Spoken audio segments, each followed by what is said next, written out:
Ayan guys, yung nagsundo ka sa school dahil yung anak mong masama daw ang pakiramdam.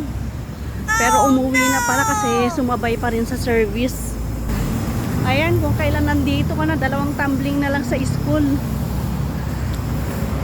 Hiningal-hingal pa ako kamama. Buti na lang at napakalapit lang naman. Buti yan lang yung sa school ng anak ko. Napagod lang. Ayan, na-exercise na naman tayo. Mamaya tatama rin na naman mag-walking. Ayan, yung napa-walking ka ng di oras. Yan lang yung school nung aking John Aques, yung blue na building na yan.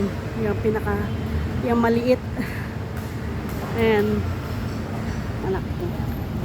Kaya saglit na lakad lang.